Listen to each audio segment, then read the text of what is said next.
All right, we got it. On this episode of Greeny Sports Cards Live, we'll bring you a special interview with defensive back Lonnie Kraft Jr. of Geneva College. Resident insider Joe Wismirski brings the hobby news, and Greeny will showcase the hottest upcoming collectible events, including the Medina County Collectors Fair and Sports Card and Memorabilia Show of Lubbock, alongside the promoter himself, special guest Jacob Garcia. Coming up on the other side.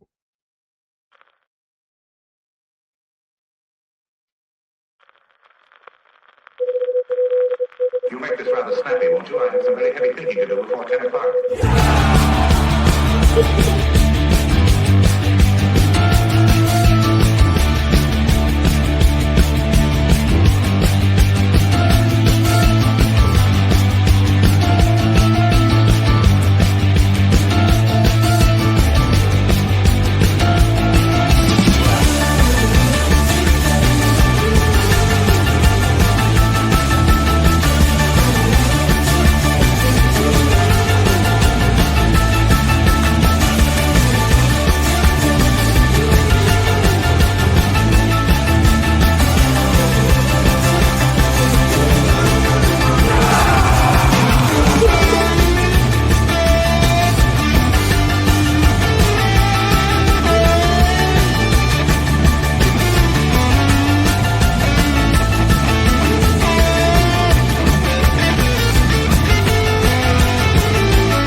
All right, welcome in to Greeny Sports Cards Live. We are battling some technology issues here on my end with the Wi-Fi, with solar flares, whatever the case may be. We made it.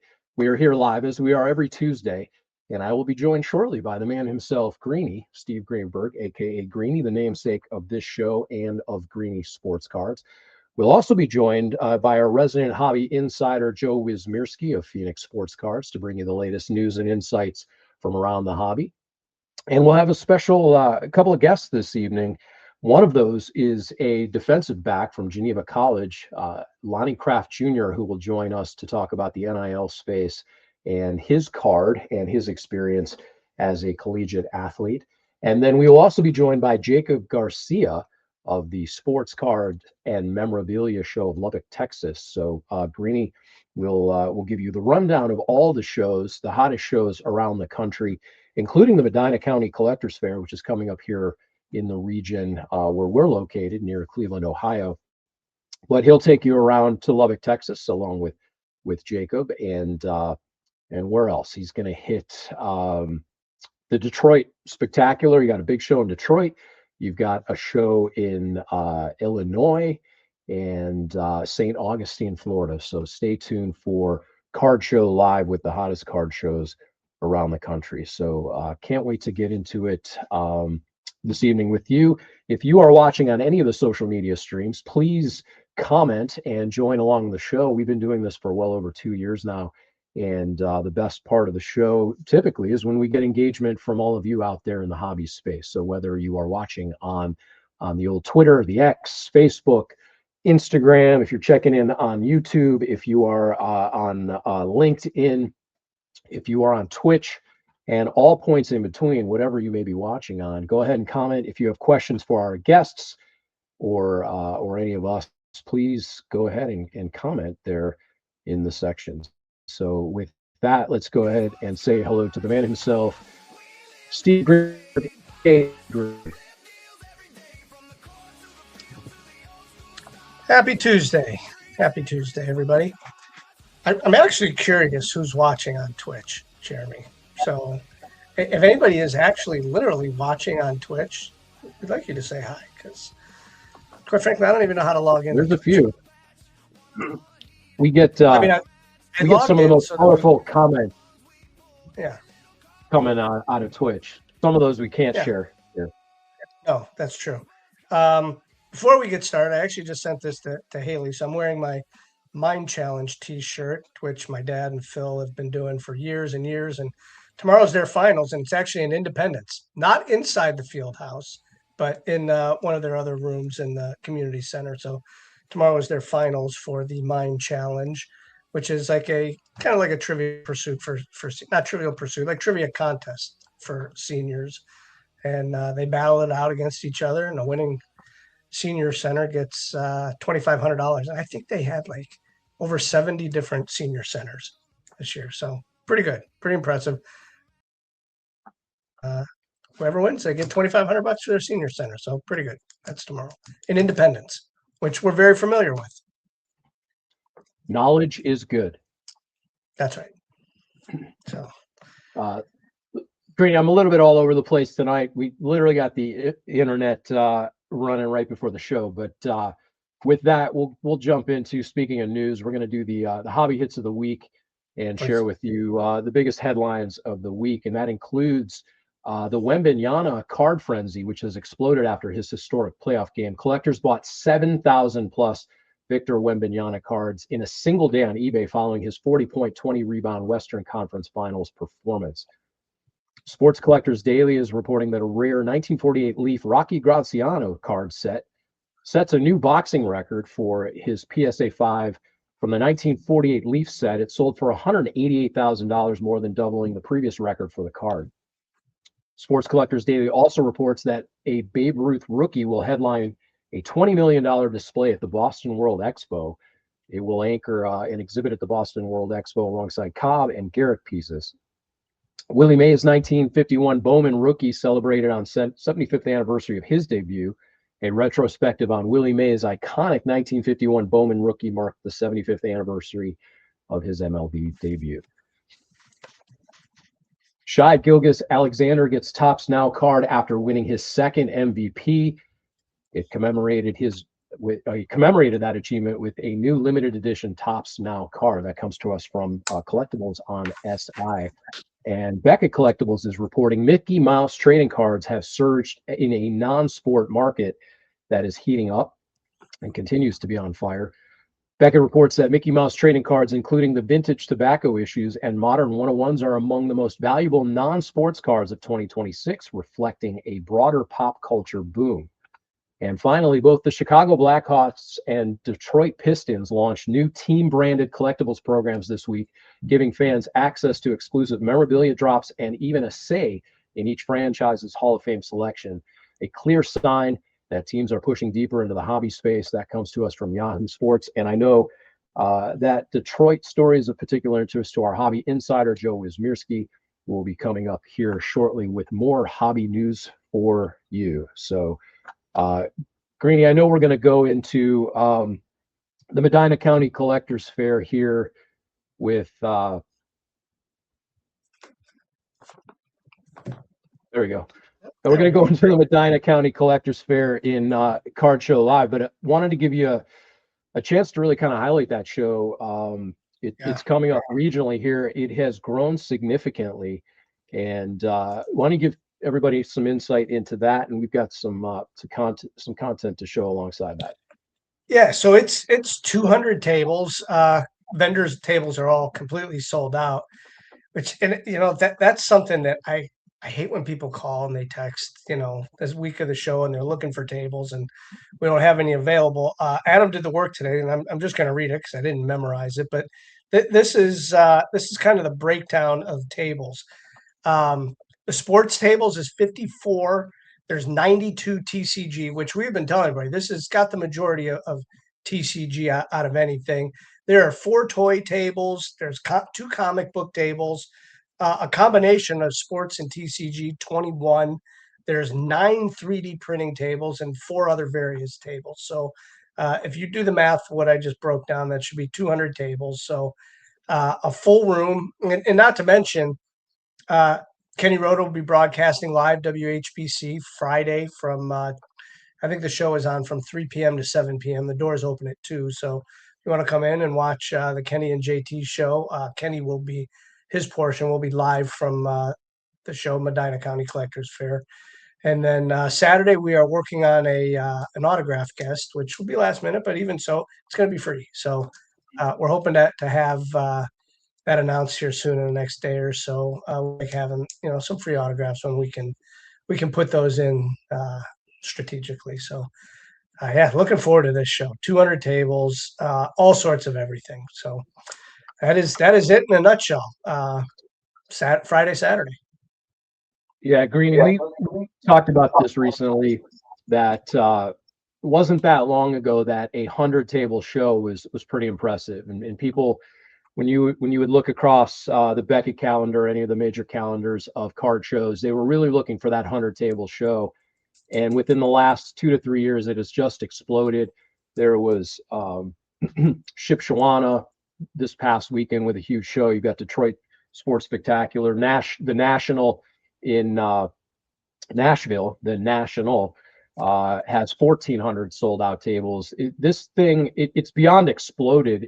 It's remarkable how many tables and how many people out there collecting. This show in Medina has grown to 200 tables and will continue to expand. Yeah, I mean that is the plan. I mean, I told you, we hate turning people away, so we'll look for the next time that we do this show to expand it into the third room, and if that's what we can do, it's just bring more avenues for people to buy and sell with each other. Very good. So I think with that, Greeny, it is time to bring on the desert dwelling magician of Phoenix Sports Cards. He is the Sultan of Slabs, the breaker of boxes, the hobby's unofficial director of shenanigans. He's the only person alive who can cause comps to move just by adjusting his headband. Ladies and gentlemen, brace yourself. It's the hobby hurricane himself, Headband Joe Wismerski. Hi, Joe. Thank you, gentlemen. I feel like just last week we were talking about how great the Cleveland Cavaliers had done defeating my Pistons in Game 7, and now we don't get any more Eastern Conference basketball until June 3rd. So, yeah, how quickly things turn upside down. It's I tell you what, you have to give credit to the Knicks. I mean, they've been red hot. I mean, they were down 3-1 to Orlando and have not lost a game since. Well, that was Orlando. They were down. I thought that was to the Pistons were 3-1. Maybe they were. Even so, the Knicks have won like 11 in a row. Either way, that was so long ago. Who could remember?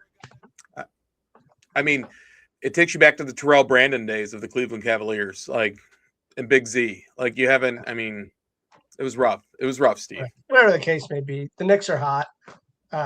They swept the Sixers and then they swept the Cavs.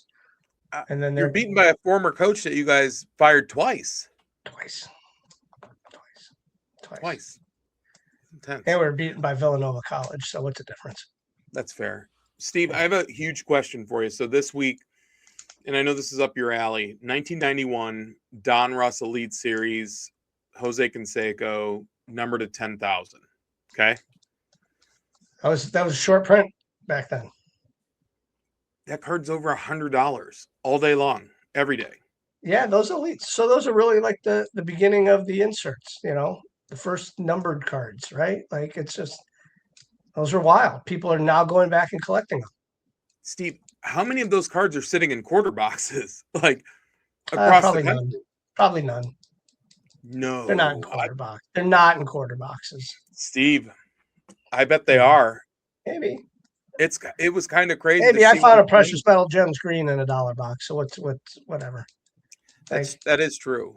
Yeah. I mean, I just couldn't believe like the emergence of these cards, and like I know we've talked about like the bubble, right? And it continues to get bigger and bigger and bigger with sports cards, but I went back and like the average over the last 2 years for this card was over $100. A 1991 number to 10,000. It's a very collected set. I mean, look up the Griffey, look up the Bonds. I mean, they're cool cards. And then I think the Ripken has an autographed version. So yeah, very, very collected. Very collected. Those are the whole elites and the Diamond Kings. I mean, I know the Diamond Kings weren't numbered, but those are kind of the first inserts that people love. It's crazy. And it hasn't slowed down with the people that are coming in looking for that type of stuff. We'll buy just off the street Jordan collections. I know Jordan sells, but Jordan has a lot of $1, $2, $3 cards, and those get wiped every week, Steve. Like, I don't think that having, Jordan has any more $1 or $2 cards. I think those days are over. well, I mean, like the Skybox, like They're not dollar cards anymore. yeah, $1.99. That's what they sell for. That's what they sell for. Steve, I want everyone to have a little taste, right? I'm not pricing anyone out.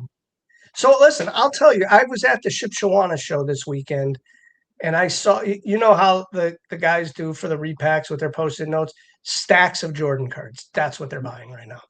Yeah, absolutely. And anything that gives the appearance of chrome starts at $40.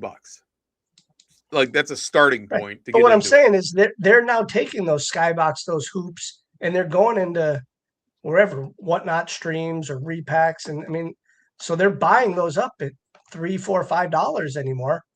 There's no reason to sell those cards for $1 or $2. I know. Anyway, I get it. I understand. So, but Steve, it's out there and it's happening. Like, and soon, I mean, we had that political fiasco with Jackson Dart, but that didn't seem to kill any of his sales. That those continue to rise. Him and his own teammate going back and forth within the hobby space. We've seen Dart's cards stay at that level. Right now is kind of the low period for football, even though Topps is continuing to release product like Signature Series, Finest, those products coming out. It's still the 2025 draft class. So there's a lot of excitement with rookie mini camps. You're hearing a lot about Fernando Mendoza, but all the Mendoza cards that you really can get a hold of right now are either wild card autos or Bowman University. So you do have a lot of excitement. They did just announce today. The buyback. Steve, are you aware that the buyback is now not only for NBA, NFL, it's also Major League Baseball, it's WWE, it's UFC, and now soccer. Makes sense. I mean, they want you to open these packs, right? They got to give you a reason to, like the Mickey Mantle, right? Like that was a great idea. The buybacks is a great idea. You got to give them credit on some of these things. But it does cause confusion. So like sitting and trying to explain to someone today, they're like, well, everyone else is turning their cards in and this card's going to be really rare. So I don't think I'm going to turn it in. Fine. That's not confusion. That's just not understanding. Steve, I sat there with this gentleman. I was like, I'm just pleading with him. I was like, we're giving you $20 in store credit. And once the time lapses, it's not worth $20 anymore. That's not a $1 card. Yeah. If that. Right. Right. It's crazy. And people don't understand really with the buyback too. They think that there's some sort of advantage for the shops. Where the $20 credit that the shops are giving you is what we get back from Topps once we submit it. We get $20. It's just kind of getting people to spend. There really is no advantage other than you're kind of letting them. They give you like a one sheet flyer that you can post at your counter. They give you something like that. They should. No, they used to when it was limited to like a specific like sport or like event. For like UFC, they would say, here's the main event. And if you get whoever wins the main event, that card is what the buyback is. So they would have like the fight poster. And you could print it out or whatever. Yeah. Even if they give you a PDF that you could just print out and put at your counter. Yeah. Yeah. Maybe you should just make one. Yeah. Put Chris on that. That's a good job for him. All right. We'll get Chris there. Yeah. Steve, the shows, there's no stop with the shows. I know just out recently, we had talked last week that Collecticon was purchased by the two gentlemen that are the head of TKO Sports. Got a lot of feedback that it was a phenomenal event out here. Again, if you have people that have experience in those spaces and they're able to infuse capital, you're just going to get an overall better experience for people. So there were some, I was one of the people definitely nervous. Like you're bringing in guys that essentially bought up UFC and WWE, and what do they know about TCG and that space for events? Well, they know how to put on events domestically and internationally, so they should be pretty good. Well, they absolutely showed up and showed out for Collecticon here in Phoenix, and that's been so positive that we continue to get feedback on that. So, have you seen any like rumblings or hearing anything about more money being infused in the show side, especially with the stake that you guys have? I mean, I don't know necessarily in that type of manner, but I know that new shows are popping up every single day, and more people are starting to try to produce shows, promote shows, whatever you have. As far as the larger companies, no, I know they're putting a lot of money into their own shows. I know Fanatics Fest is putting a ton of money in. We know that the National is doing a bunch of new things. So yeah, I mean, I saw videos of the Front Row show in Pasadena this weekend. How crazy that was there. So yeah, it's there's no stopping it. We listen. I was on the phone today with a place here locally about another show for 2027. Well, Steve, I know that Mike and Jesse recently did an interview with a show promoter. It's kind of a new thing, talking to show promoters and doing Huh. that kind of stuff.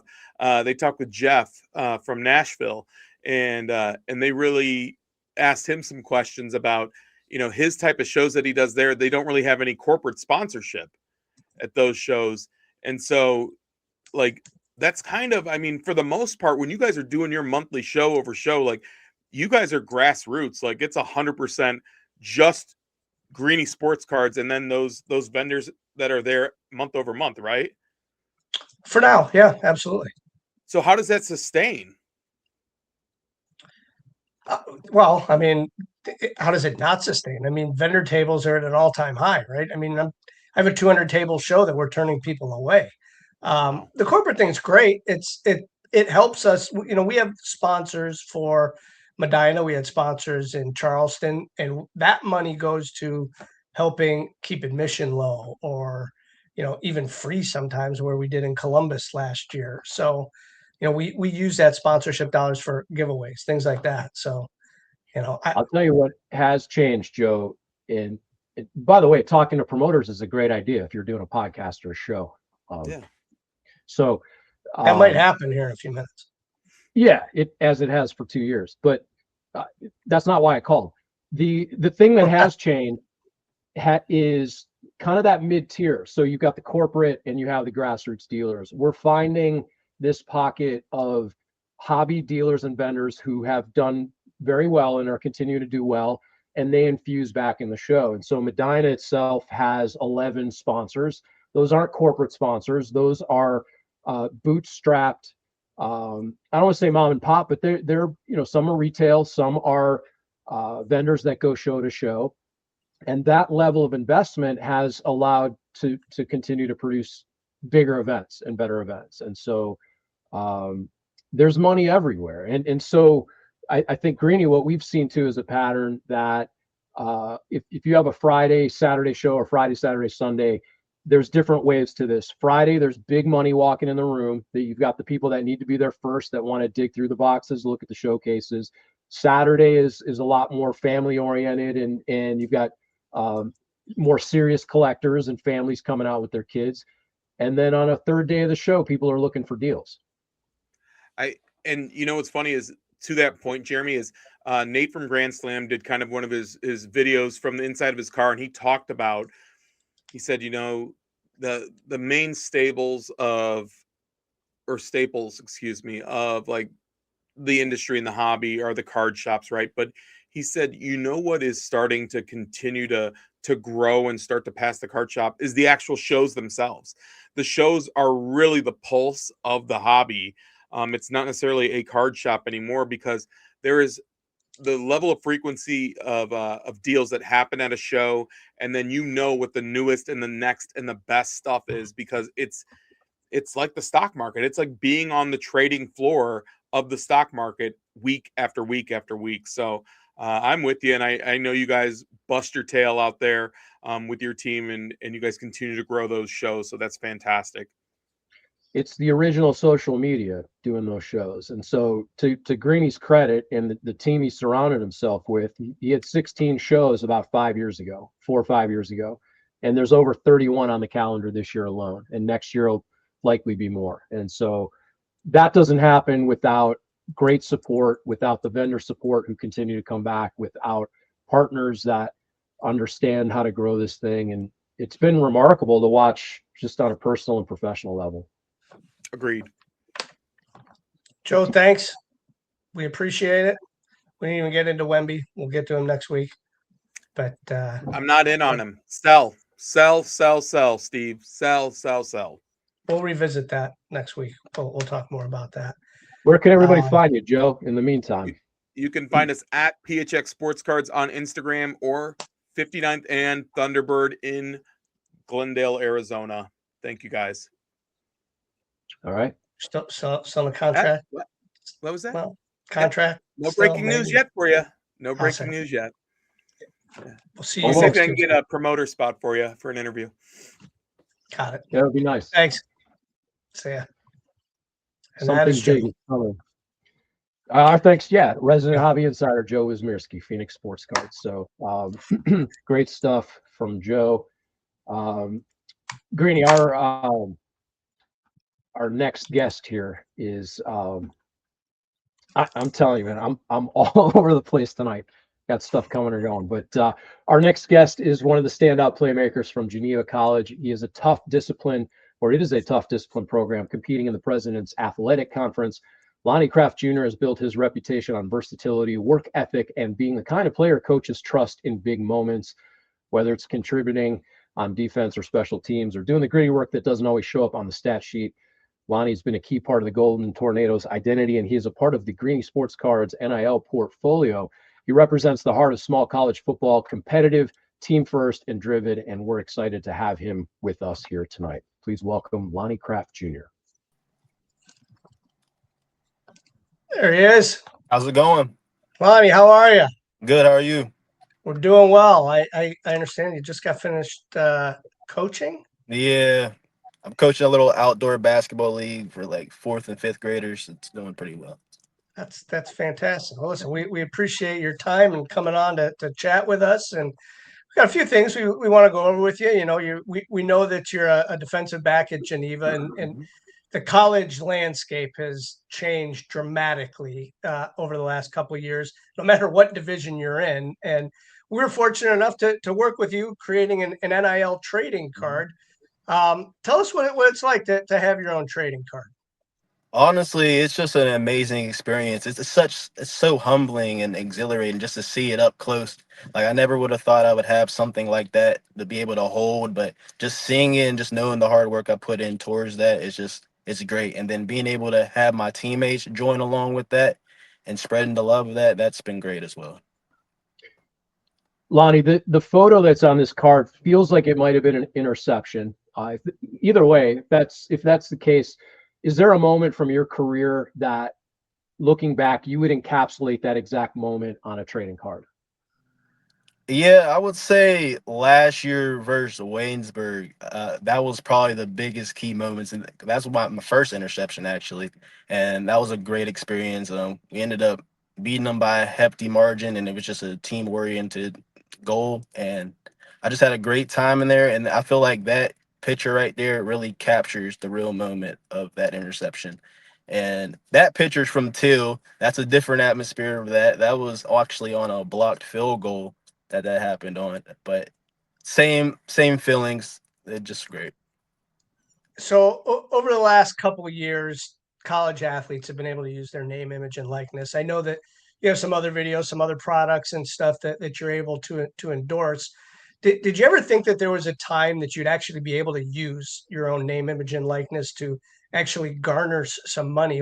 And like, how tell us a little bit how that works. How do people get a hold of you? Is there an NIL department? Give us kind of the lay of the land, how that works in a college atmosphere. In a college atmosphere at this level, it's kind of hard to get your name out there, honestly. So you really got to express yourself and show why should they take you. So most of the time I end up reaching out to these companies, but sometimes once they see certain like companies and products that you're using, they start reaching out to you, and that's been happening lately, and it's just been a great opportunity. But honestly, once they reach out to you, it's not always about the money aspect of it, but it's a good opportunity to show that you know what you're talking about, and to just use what you're using in the real world to promote the products, or in this case, promote who you are with the trading card. Lonnie, do you have a piece of memorabilia, or do you collect anything that in your personal collection that's memorable to you? I collect football cards, NFL football cards. I think the most like memorable one is probably, I would have to say, I'm a big Cincinnati fan, so probably AJ Green's my biggest one. I cherish that a lot. So that, in that aspect, is probably my favorite. And I would probably say James Harrison's one of my favorites as well. Mm, Just knowing what he did, like, just coming yeah. from the underdog story, just because he's been cut so many times, and just being able to continue through that and just like persevere through all that, and then having one of the most iconic touchdowns, probably in one of the most significant in Super Bowls, is So, crazy. it's interesting. I know that there's different divisions, and the Division 1, 2, and where you're playing. If you're good, you're good, and scouts will find you. I think there was a guy this year. I believe he was from John Carroll, Jeremy, or Baldwin Mm-hmm. Wallace, a wide Yeah. receiver Okay. that signed on as an undrafted free agent. I know the Browns actually have a player um, from Baldwin Wallace. His name's escaping me now, but he played on special teams last year. So, I mean, if you're good and you're good, and the scouts can see you, and that's why no matter what division you're playing in, you always have to put in the work, and I can see that from a lot of your videos. Yeah, 100%. I love doing the dirty work. I love playing special teams. Is one of my favorite things, especially kickoff. I love going down and making the big play right off the gate. Kickoff return, that's a little different unless you're returning the ball, but it's all right as well.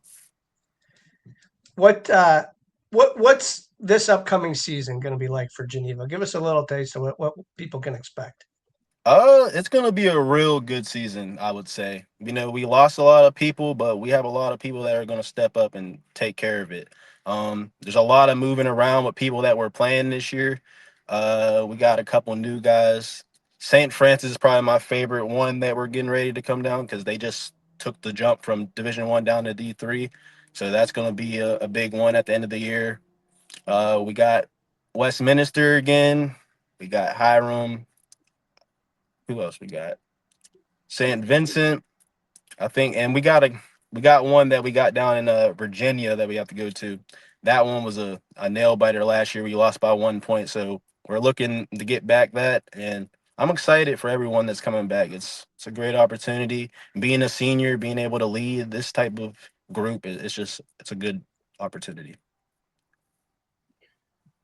Well, Lonnie, we appreciate you joining us and taking a leap in the NIL space with your own trading card as well. Let everybody know if you're on social media or you've got some handles, let everybody know where they could follow your career. Yeah, my socials is pretty basic. It's my name. You can follow me at _Lonnie.craft_ on Instagram, TikTok, or Twitter as well. So I'm very active on all of those. And thank you all for having me on, and I appreciate the opportunity. Yeah, no problem.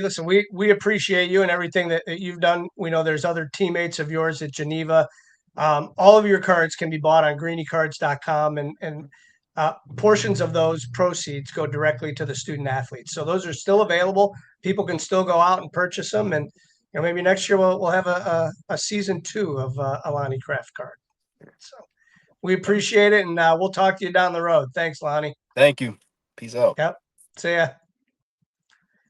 All right, Good that's kid, man. Lonnie He's Kraft yeah. Jr. Yeah, he's out there working with the kids, herding cats. And, Listen, yeah. I mean, that's terrific.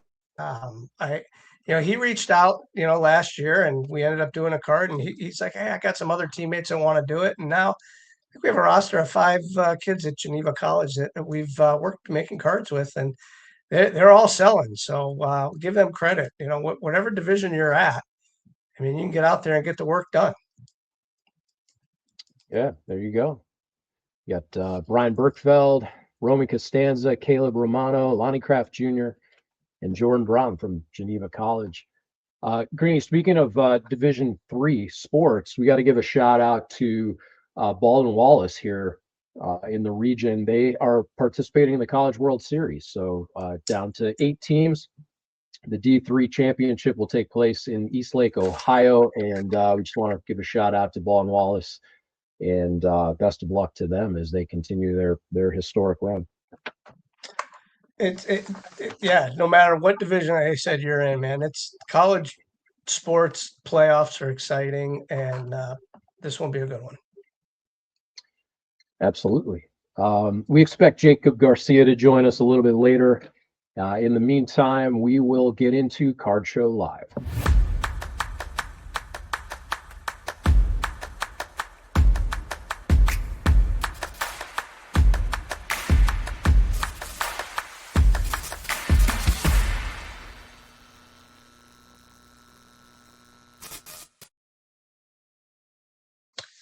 Welcome on into this edition of Card Show Live, where we will take you around the country and highlight some shows that we feel that are worthy of attending.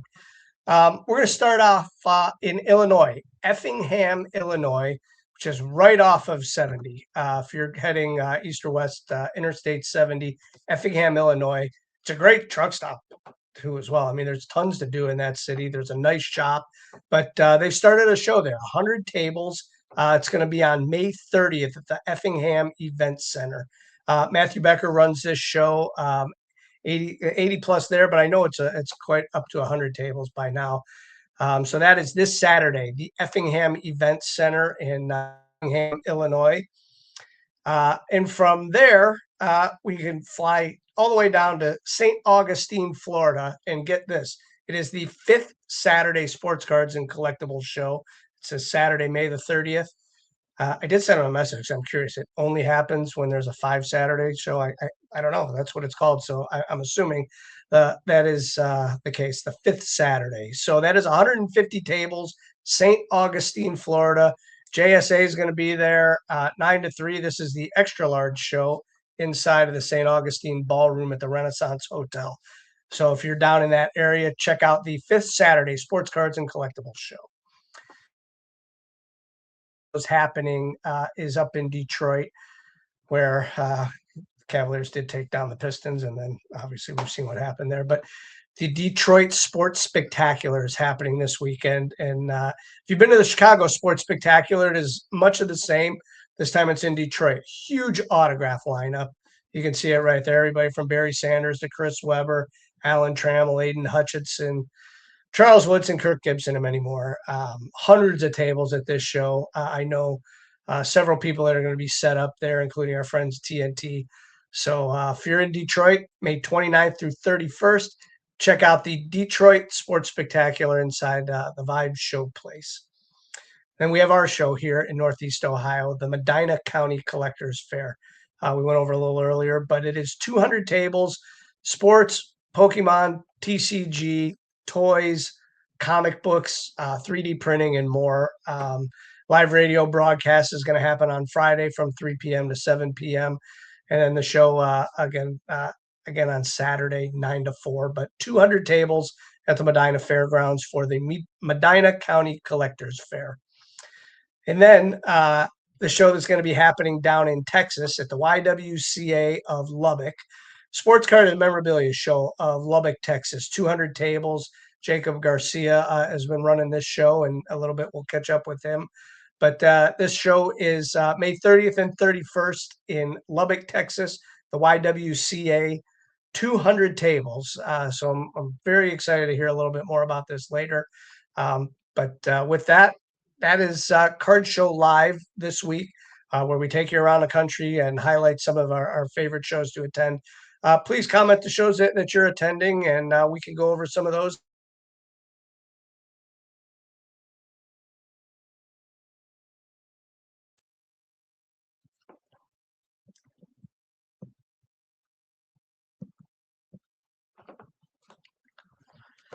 Well, it was a good time to freeze at the end of the segment. There we go. We got it. Yeah. Greeny, while we wait for Jacob, I was looking for this earlier, but wanted to show you got this great video from Medina, and it's difficult to talk about the scale of these shows. 200 tables, right? It doesn't necessarily mean anything until you get in that room and you realize how many people are moving through these spaces. It's pretty remarkable. It is. It is. I'll apologize to Jacob here in a second. I did forget to tell him that it was Eastern time. So we'll bring him on here in a second. But yeah, that is the Medina show, 200 tables. So yeah, we look forward to seeing everybody this weekend and having a fun time at that show. Absolutely. So it is Eastern time here in near Twinsburg, Ohio, adjacent to Cleveland, Ohio. And our next guest is a little bit further west. He's one of the driving forces behind the sports card and memorabilia show of Lubbock, a fast-growing regional event that's become a true anchor for collectors across West Texas. Jacob Garcia has built a reputation for running a well-organized, community-focused show that brings together dealers, collectors, and families across the region.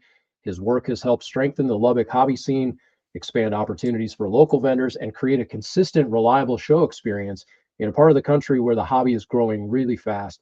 He's a connector, a promoter, and a key voice in West Texas, the collecting community down there, and we're excited to have him with us tonight. Please welcome Jacob Garcia.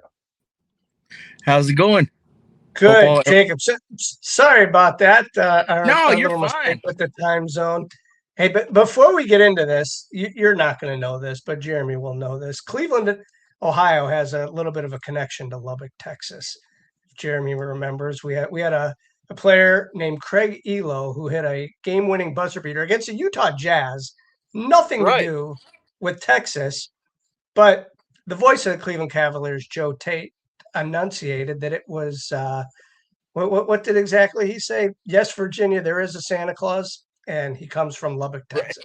Yeah. Craig Elo from Lubbock, Texas, hit a shot. So Yeah, Cleveland he actually fans are went now. to Monterey High School. Yeah. So Thank you for know not Craig talking Elo. about the other thing that happened to Craig Elo. Yeah, we don't know anything about that. With the shot going upside down again. So, but listen, thanks for joining us. We appreciate it. Look forward to talking to you a little bit here about your show that's coming up here. The YWCA show in Lubbock. Give us kind of a little bit of insight. What can people expect when they come to your show? Yeah. First off, like I said, we have over 200 tables. We've been established in 2017 and been rolling since then. Started off a little smaller, and it's kind of grown into what it is now with the hobby and the market the way it is booming right now. It's been good, from sports cards, memorabilia, of course, all the TCG stuff. You can't go without that. You know what I mean? That you got all the Pokemon, the One Piece, the Yu-Gi-Oh, Dragon Ball Z, all that stuff going right now. And then we got a few unique collectibles, Hot Wheels, stuff like that. So we got a few of stuff like that. But yeah, for the most part, it's vendors from all over the area, not just local in the West Texas area. We get a lot of people that actually come traveling quite a ways, 8, 10 hour, 12-hour drives. A few people that fly in and stuff like that as well. Jacob, West Texas has a unique collecting community. What sets it apart? What are people collecting down there, and what's driving the market? Right now, it's a little bit of everything. Of course, everywhere you go right now in the hobby, you see a lot of the case hits are hit right now. Everybody's chasing the case hits.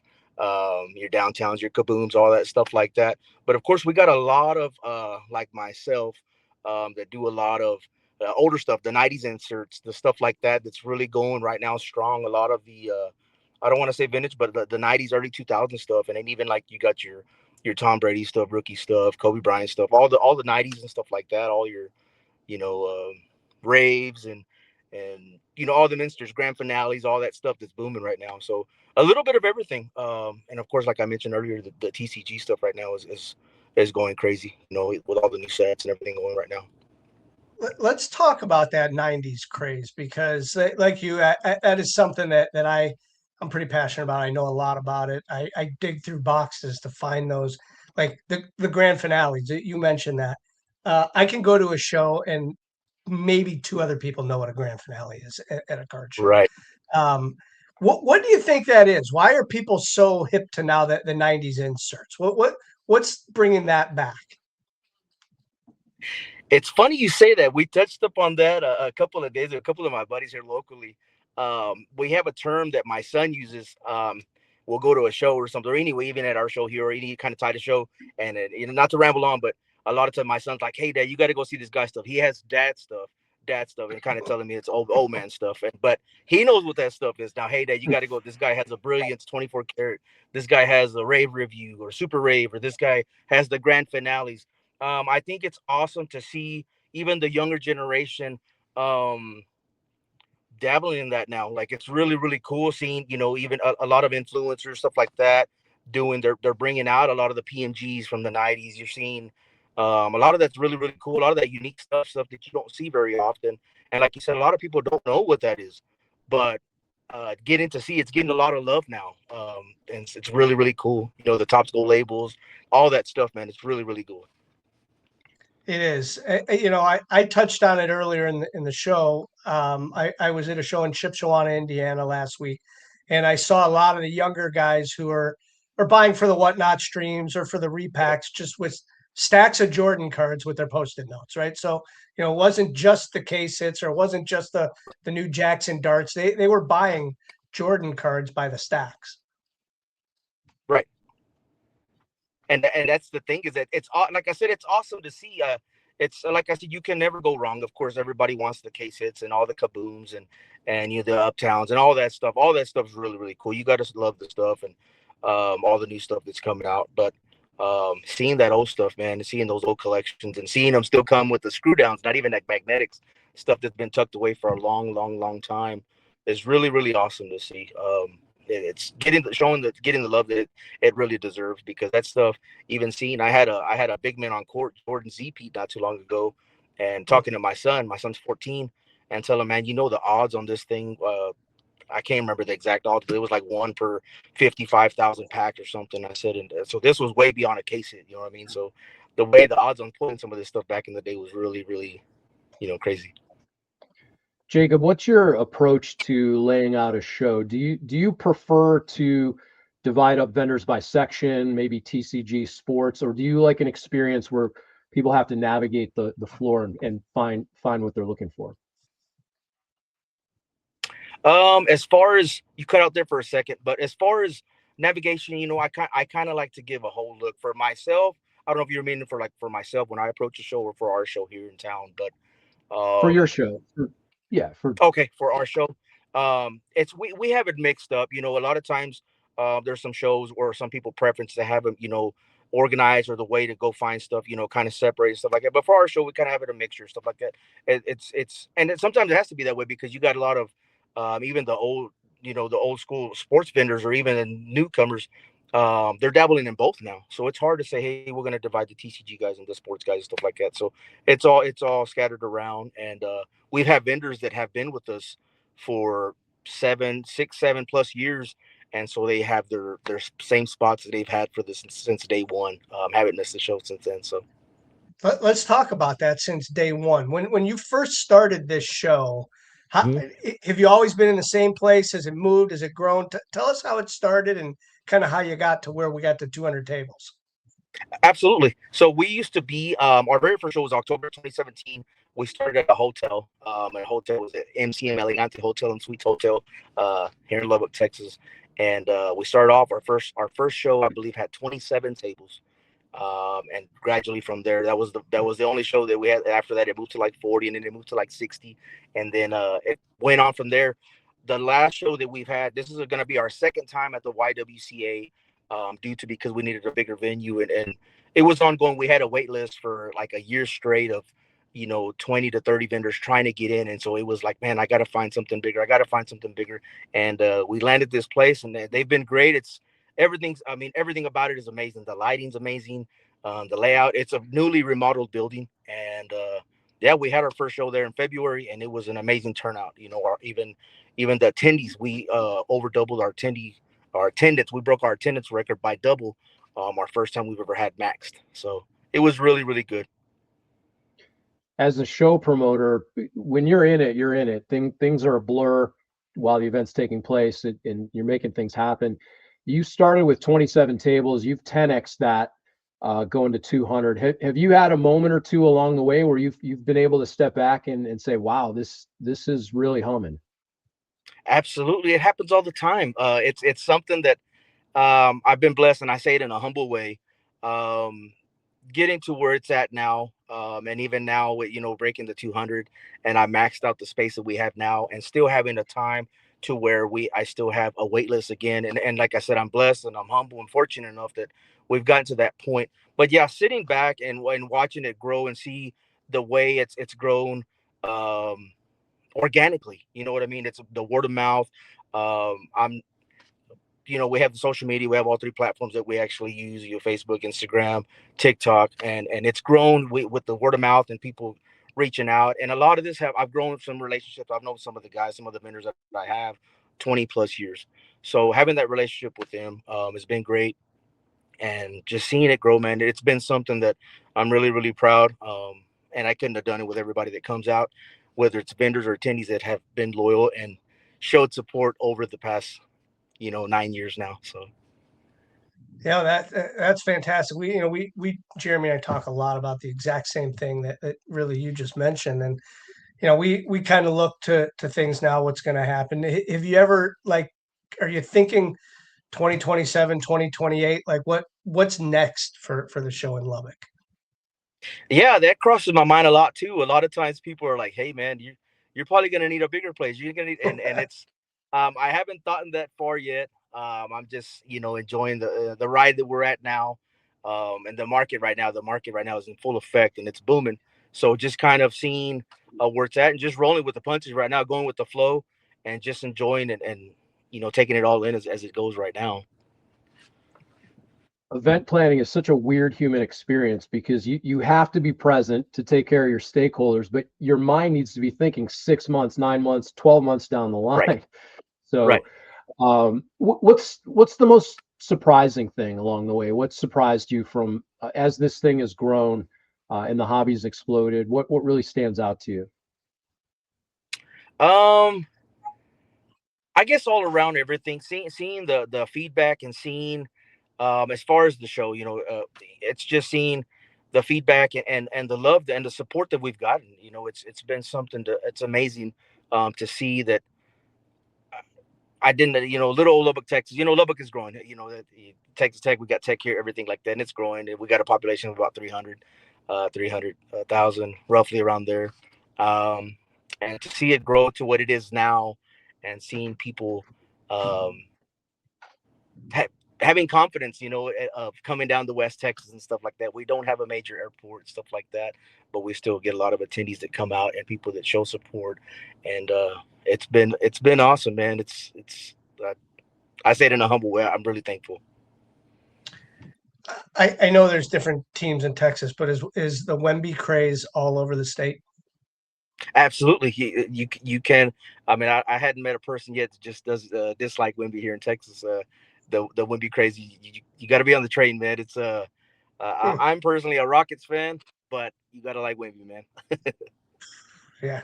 So Lubbock, is that Texas Tech? Is Texas that Tech. is Bobby Knight still kind of revered a little bit down there? Bobby Knight, yeah, Bobby Knight's.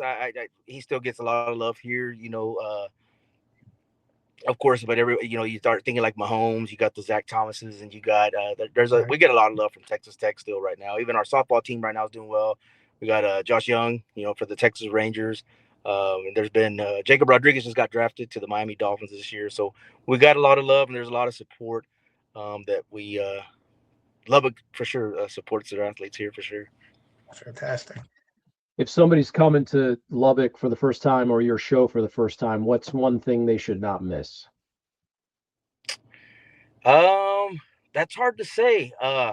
Being a Two West Texas things. boy, what's that again? Two Two things. things. Two things. We have, I guess you could say, a couple. Um, Downtown's pretty solid. We have it's not a crazy downtown. You're not gonna be looking like Dallas downtown, anything like that. But we have a downtown's pretty fun. That's kind of the scene you're looking for. And also we got some amazing restaurants, some mom and pop restaurants here and stuff like that too that are really really really cool. Aside from campus. Well, before we let you go, and we appreciate it, what are the actual social media handles that people can follow and check out your show if they happen to be in the area? Absolutely. Lubbock Sports Card Show. You can actually find us um, on TikTok, Instagram, Facebook. We're all over there. Luckily, we just hit a little over. Combined with all three, we've hit a little over 10,000 followers now. So it's been good. We post everything, any updates for future dates, anything like that, and we try to kind of stay on top of any new news, anything like that that pops out. Um, any big sales on cards and everything. Not just regarding the show, but we tend to stay up and put out any cool news that pops up in the hobby and the card market world for sure. So we know the show's Saturday, Sunday. How often do you do the show? We do 4 shows a year. We try to make them as quarterly as possible. Of course, it doesn't always align right to date, right at the 3 months, but we try to space them out every 3 months. And yeah, it works out pretty good.